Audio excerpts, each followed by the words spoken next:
Vamos a escuchar al doctor Jorge Soberano Ainero. No saben el gran ¿qué pasó? No saben el gran placer que me da presentarlo. Tenía una pequeña biografía para leerles a ustedes, pero creo que todo el mundo lo conoce, entonces mejor avancemos y dejemos que sus palabras nos digan quién es.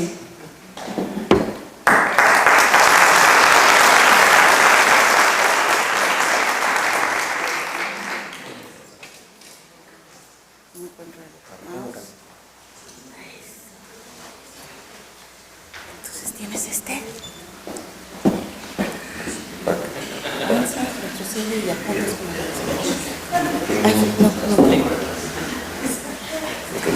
Bueno, primero, mil gracias a los organizadores de esto por haberme pensado en mí, por haberme invitado. Gracias a ustedes por estar aquí temprano para oír esta plática. Cuando me pidieron que hablara sobre el museo,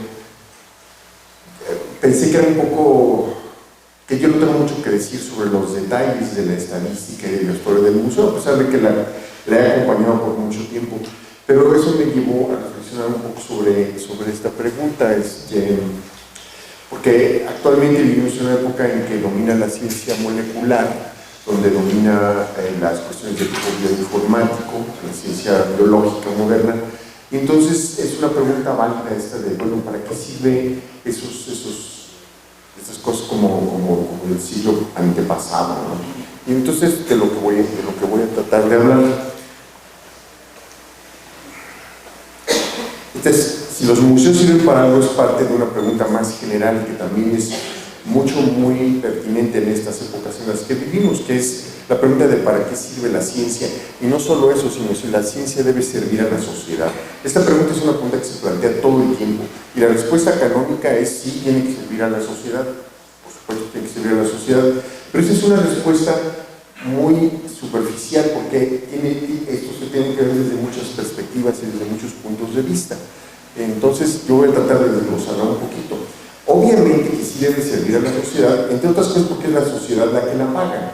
En un país como el nuestro, quien sea que pague impuestos es quien paga la ciencia. Ustedes han oído mil veces la frase, está en la ley, de que más del 1% del Producto Interno Bruto debe ser dedicado a la ciencia. Esa es una frase completamente vacua, porque el Producto Interno Bruto no le pertenece al Estado. El Producto Interno Bruto es el resultado de la actividad económica de todos nosotros, incluyendo los taxistas y las personas que venden tacos en la calle. Entonces, su PIB, ¿por qué lo van a aportar a la ciencia, no? Lo que en los países ricos, los que son los que dedican más del 1% del PIB a la ciencia, un cacho importante viene de las empresas. Microsoft, la ciencia que hace Microsoft, se cuenta en el Producto Interno Bruto en ese 1% o más que los Estados Unidos dedican.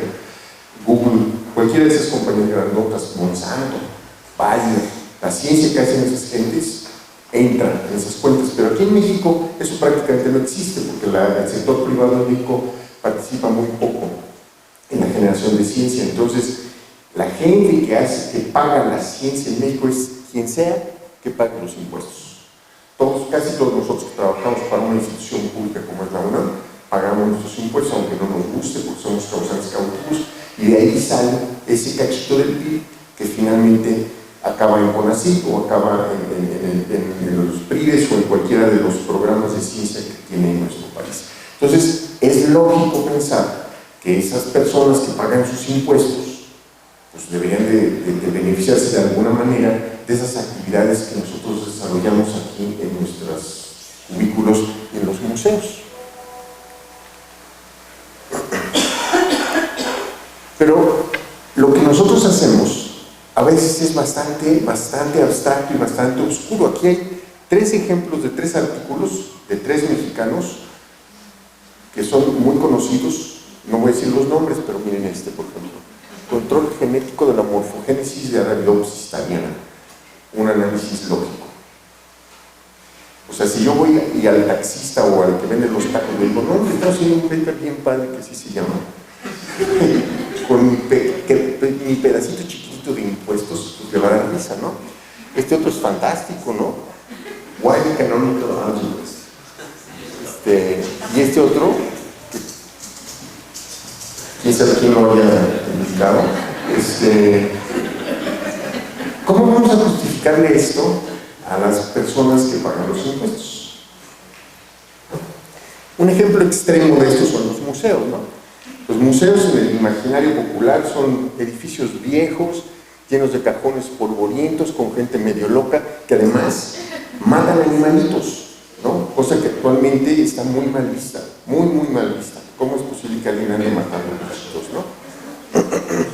Y dedican la vida a estudiar cosas que nadie conoce. ¿Qué son los pericópidos o qué son los tardígrados? Pues pregúntenle otra vez al señor del taxi. Quién sabe qué sea eso, ¿no? Bueno, los museos de historia natural sirven para estudiar la biodiversidad. Y la biodiversidad, eso ya se acerca más a lo que las personas consideran como que es importante, porque a todas las sociedades les importa la biodiversidad. Les importa por buenas y por malas razones. A veces son razones realmente muy vagas, muy místicas. Es mejor que haya más biodiversidad, que haya menos biodiversidad. No sabemos por qué es mejor. Y hay un libro de este gordo, escrito por un filósofo de la Universidad de Stanford, dedicado nada más a tratar de entender por qué es mejor que haya más para nosotros, que haya más biodiversidad, que haya menos biodiversidad. Pero el punto es que las sociedades sí les importa la biodiversidad. Y esto es algo que entonces nos debe llevar a preguntarnos cómo estudiamos la biodiversidad. ¿Qué es lo que hay detrás de estudiar la biodiversidad? Entonces, ¿qué es biodiversidad? Bueno, es el total de las manifestaciones de la vida sobre el planeta, pero el diablo está en los detalles, porque ese no es un concepto nada sencillo. Todas las manifestaciones de la vida, las manifestaciones son las manifestaciones ecológicas, genéticas, hay un montón. Y además no tenemos aparatitos para medir la biodiversidad, así como podemos medir la temperatura con un termómetro, no podemos medir la biodiversidad con un biodiversitómetro. Aquí el señor Spock sí tenía un biodiversitómetro, que se llamaba el Recorder, pero no lo tenemos. Y ojalá que alguien ya lo invente, ¿no? Pero por lo pronto no lo tenemos. Entonces, biodiversidad es un concepto complejo, pero se puede partir en pedazos. Entonces tiene como que proxies. Una manera de ver la biodiversidad es la diversidad de formas, la diversidad morfológica. Todas las maneras diferentes como la vida se construye a sí misma en cada especie, ¿no? Que es inagotable y es infinito y además es fascinante, es maravilloso. No solo es fascinante científicamente, sino que también tiene toda una avenida a estudios de tipo estético, porque las manifestaciones de las formas de la vida son fascinantes ante nuestros ojos, ante nuestra capacidad de asombro estético. Pero también tenemos un punto de vista filogenético, genómico, proteómico, etnobotánico o etnozoológico. Tenemos el punto de vista taxonómico, que es cómo se clasifica la vida. Este es muy tradicional y es viejo. Ahorita voy a elaborar un poquito más, pero es tremendamente importante, porque sin un nombre no tenemos la capacidad de accesar toda la información. Los nombres son la liga a toda la información. Si ustedes van a hacer un query en cualquier base de datos de bibliografía sobre alguna especie y no saben el nombre de la especie, están enamorados, no pueden hacer el query. Mientras que si conocen el nombre, sí pueden. Entonces es muy importante el sistema para crear los nombres. Es una perspectiva de la biodiversidad. Otra, ya dije, es la perspectiva morfológica. Otro es la perspectiva de cómo son los ancestros, ¿no? De dónde vienen, cuáles son las relaciones de parentesco entre las diferentes especies que tenemos en una clasificación. Y esto ha sido de una importancia, bueno, la importancia teórica es evidente, porque esto tiene que ver con la teoría de la evolución y con la historia de la vida sobre el planeta, pero además tiene una importancia práctica tremenda, porque las clasificaciones filogenéticas son predictivas. Entonces, en general, los grupos que están cercanos entre ellos comparten una serie de propiedades de todo tipo. Y esto, por ejemplo, se ha utilizado para explorar plantas medicinales, ¿no? Hay una perspectiva química, que hay dentro, qué moléculas, cuáles moléculas podemos utilizar. Hay una perspectiva étnica, que es de lo más interesante y fascinante. Todo esto es datura estamonio en diferentes manuscritos y en diferentes maneras de ver el mundo, pero finalmente Datura stramonium, esa planta, tiene ciertas propiedades químicas que todas las culturas que están junto con ella las conocen, y entonces resulta muy interesante también esa perspectiva de la biodiversidad, ¿no? Pero yo me voy a fijar nada más en una, que es la perspectiva esta taxonómica, ¿no? Por los nombres de especies, géneros, familias, y con una pregunta principal: ¿cómo es que están dispuestos espacialmente en algún momento en nuestro planeta, en alguna parte de nuestro planeta? Y esta es una pregunta fundamental en ecología y biogeografía. Cuando digo pregunta fundamental, quiere decir que es una pregunta cuya respuesta relaciona diferentes aspectos de diferentes cosas y que además tiene profundidad, que tiene todo los procesos que lo causan son complicados y son interesantes y como dije hace un momento, nos unen diferentes perspectivas. Preguntarnos por dónde están las especies es una pregunta fundamental en la ecología y en la biogeografía. Y además, que es la liga con lo que dije hace rato de la importancia para la sociedad, esta pregunta está llena de posibilidades prácticas. ¿Cuáles son los datos primarios de la biodiversidad? Pues los datos primarios de la biodiversidad están en las etiquetitas que están pegadas en los ejemplares esos polvorientos, en los museos, instituciones poco interesantes para la ciencia moderna. Ahí es donde están los datos que son la base de poder después hacer modelaciones matemáticas sobre las distribuciones de las especies. Esos datos tienen 4 partes mínimas, que es ¿qué cosa es esto? Es una hipótesis taxonómica, en qué fecha lo colectaron, dónde lo colectaron, quién lo colectó. Esto es lo mínimo, mínimo, mínimo. En realidad hay protocolos bioinformáticos bastante complicados que describen la información de las colecciones. Es bioinformática avanzada y hay cosas como el Darwin Core o como el esquema ABCD, que son las expresiones formalizadas, lógicas, de esa información que está en las etiquetas, ¿no? ¿De dónde vienen los datos? Bueno, algunos son bastante viejos y son bastante imprecisos, y muchos son basados en fuentes indígenas de aquí o de otras partes, ¿no? Después de la publicación del sistema Nature, se inicia lo que es la taxonomía moderna. Pero miren, aquí en México, inmediatamente después de la conquista, el Códice Florentino tenía más de 100 especies mencionadas, el de la Cruz Badiano también, más de 100, el Francisco Hernández, mucho más de 1000 de plantas, más de 100 de vertebrados y como 12 de artrópodos, porque a los artrópodos no les interesan mayormente. No es cierto, yo soy de mariposas. Pero después, estos son como que pre-sistemas occidentales. Empieza aquí el sistema Nature y empiezan todas las colecciones a crecer. Esto es un trabajo que hizo Jorge Llorente, y vemos cómo van creciendo el número de registros en los museos. Esta es una manifestación del conocimiento que tenemos sobre la biodiversidad de nuestro país. Ahora, ¿cómo accesamos ese conocimiento? Bueno, en tiempos no demasiado lejanos, si los datos estaban en Praga, pues el taxónomo tenía que ir al museo que estaba en Praga. Y si eso implicaba el costo que costara, pues tenía que ir. Si no tenía dinero para ir, pues no podía ir y no podía tener acceso a los datos. Esos son los mismos métodos que usaba Linneo. Pero entonces llegó el Internet. Y en México, en 92, crearon una dependencia gubernamental bien extraña, que se llama la Conavio. Y la Conavio, por razones de los que la crearon, quería hacer una base de datos que contuviera la información de las colecciones. En esas épocas la situación no era sencilla, porque la gente no creía que eso fuera posible. Les voy a poner unas cuantas citas. Este es el curador de una colección bastante importante de los Estados Unidos, que decía, por ahí de 1990, va a ser imposible computarizar una colección que tenga más de 200,000 ejemplares, ¿no? Imposible computarizar una colección así. Otro, no puedo imaginarme cómo se van a comunicar bases de datos diferentes, ¿no? No, pues claro, en 1990 no se lo podía imaginar, ahora es trivial, se hace trivialmente, no cuesta ningún trabajo hacerlo, gracias a la tecnología que ha avanzado, computacional. Esta otra también es cierta, y por supuesto no voy a decir el nombre de quien lo dijo, pero es textual. los datos son una mina de oro y antes muerto que compartirlos, ¿no?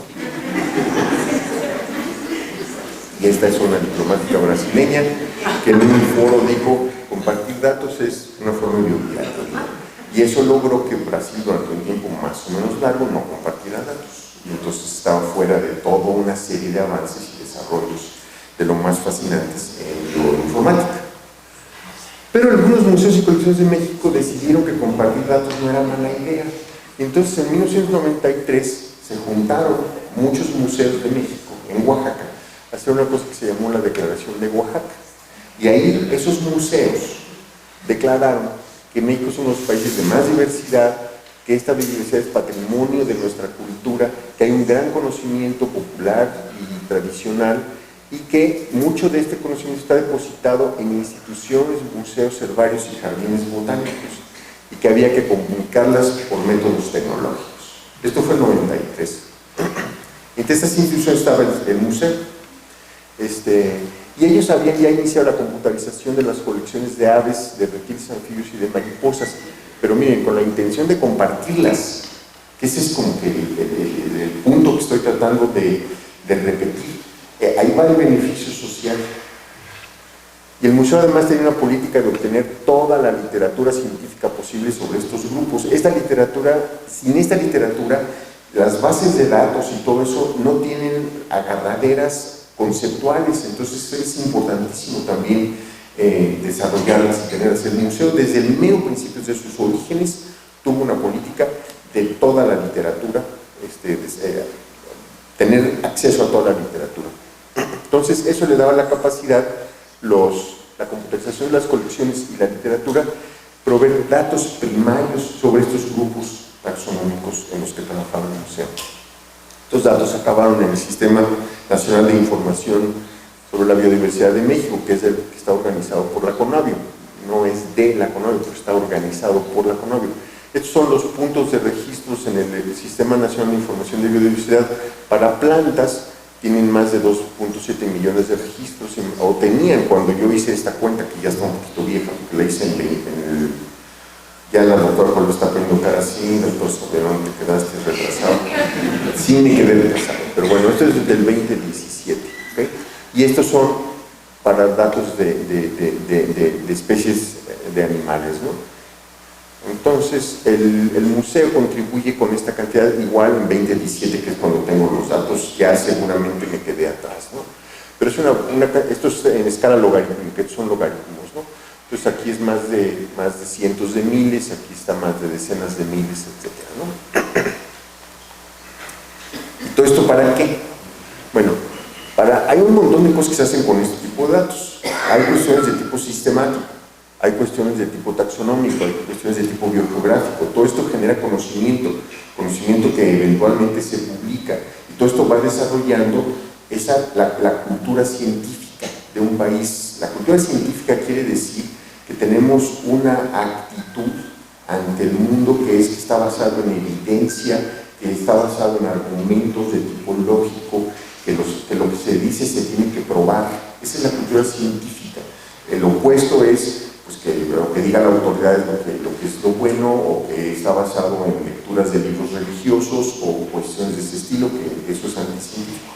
Ningún país que no desarrolla la cultura científica va a poder ser moderno nunca. O sea, moderno quiero decir proveer a sus habitantes con servicios de salud que funcionen, proveer de una agricultura que le dé comer al país, etcétera, etcétera, ¿no? Entonces, estos datos sirven para muchas de estas cosas, pero también sirven para modelar distribuciones, que es donde yo trabajo, y un poquito voy a hablar de esto, aunque sé que otros van a hablar también de esto. Las distribuciones realmente son muy fundamentales. No existen porque son conceptos, ¿no? Una distribución es un concepto, pero igual es algo que es de mucha utilidad conocer, ¿no? El rango de distribución de una especie es una región donde se pueden observar individuos con una alta probabilidad. Y si conocemos el área de distribución, conocemos algo muy importante. Muchas veces tenemos aproximaciones bastante malas, por ejemplo las de los atlas. Esta es una distribución de un pajarito mexicano según un atlas, ¿no? Pero eso está muy feo porque, en primer lugar, ignora la variación y la abundancia. O sea, el Licterius abelii está padrísimo, ya lo sé, pero este mapa está horrible. O sea, sabemos perfectamente bien que hay muchos más agujeros, sabemos que no es todo parejo, no es igual la probabilidad de encontrar un icterus avilae aquí que aquí, etcétera, ¿no? Nos falta, ignora la variación de la abundancia, ignora los hoyos, ignora la historia, nada más es el presente, en el momento en que alguien hizo ese mapa, y no lo podemos extrapolar al futuro o al pasado. Supone un mundo estático, y la pregunta es si podemos calcular algo mejor. Pues sí se puede, si tienen uno los datos y los algoritmos. Los datos vienen de los museos, ese es el punto principal. También necesitan unos datos de variables predictoras, ahorita voy a mencionar un par. Y además necesitan unos ciertos algoritmos, y entonces se pueden hacer modelos. Por ejemplo, es un modelo de este pajarito mexicano en la Sierra Madre Occidental. Estos modelos sirven para contestar preguntas de todo tipo.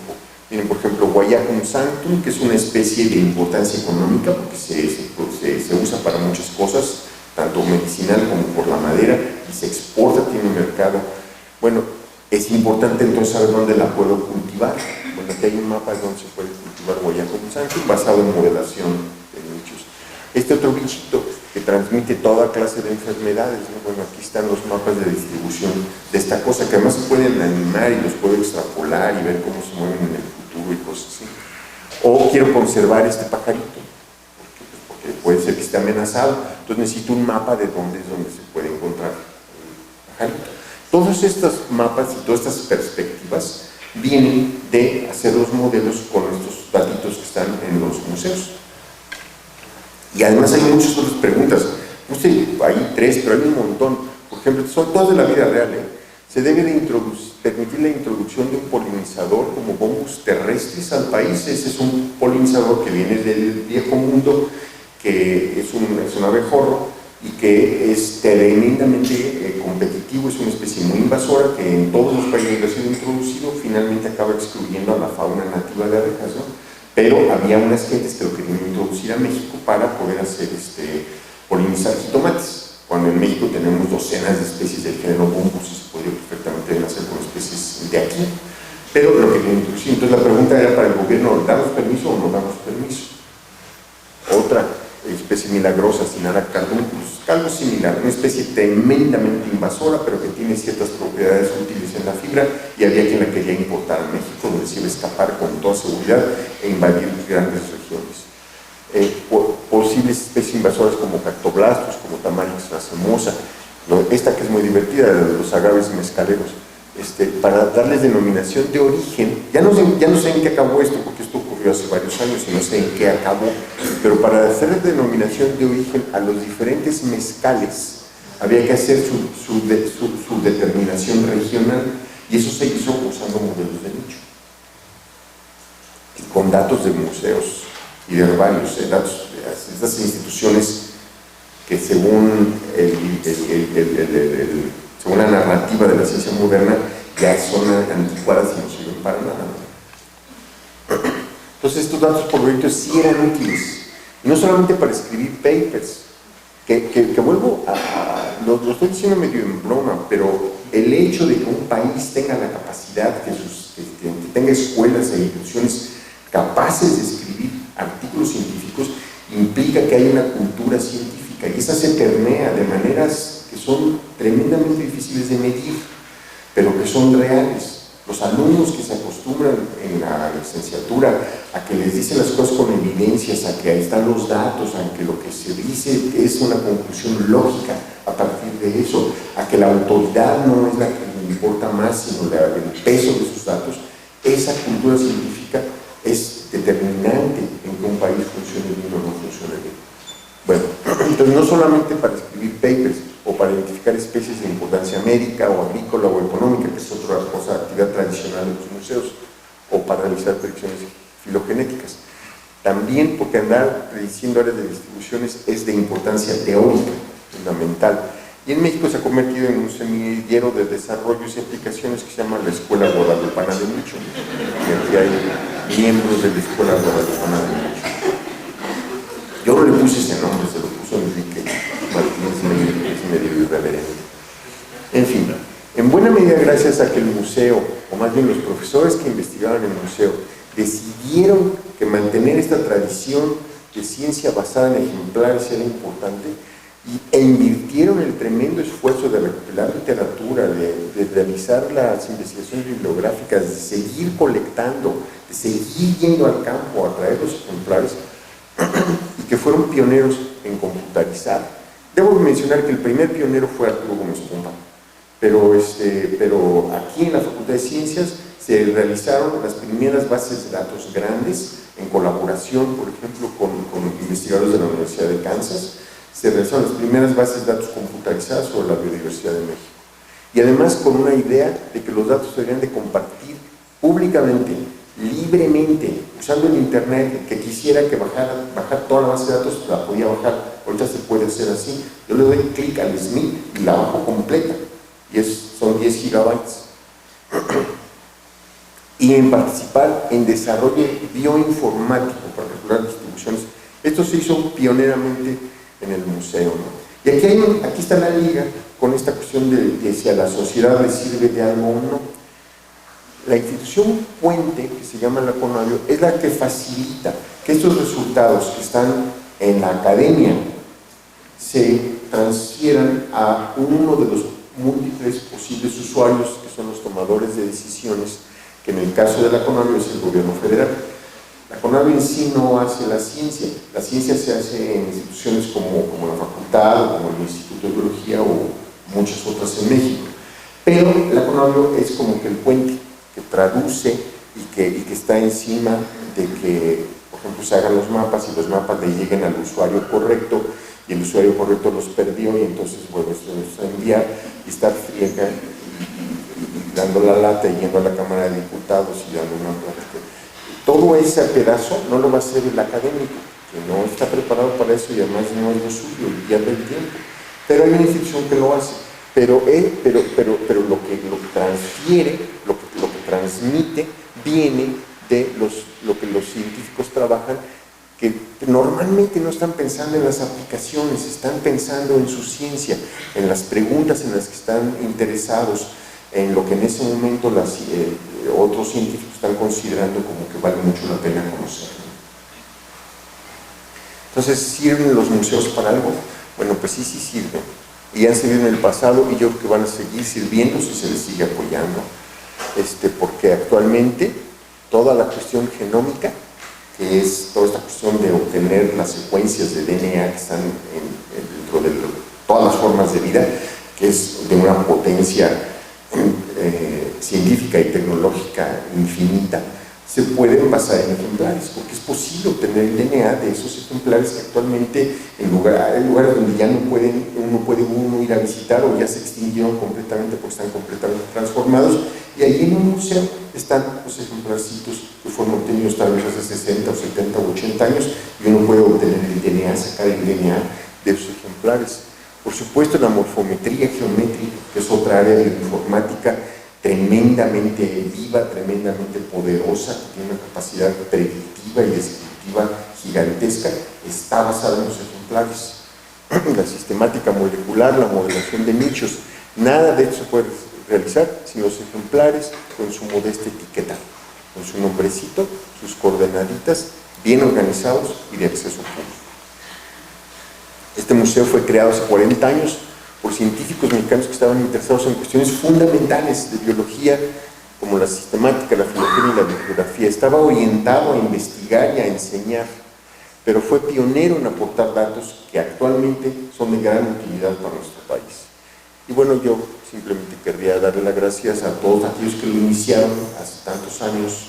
Yo los veía y me asombraba mucho de que estuvieran haciendo esas cosas, y pues eso es todo. También me gustaría agradecer a todos los que pagan impuestos y son los que sostienen las universidades públicas, a los museos que comparten los datos, a todos mis alumnos y amigos y colegas con los que trabajo. Estas cosas se hacen colectivamente, toda la cuestión de modelación de nicho la hacemos en un grupo más o menos grande. Aquí hay algunos de los nombres. Y por supuesto, pues a los que pagan la investigación, porque toda investigación se paga con dinero de alguien. Entonces, algunas ciertas instituciones dan dinero para cosas específicas. Y pues eso es todo.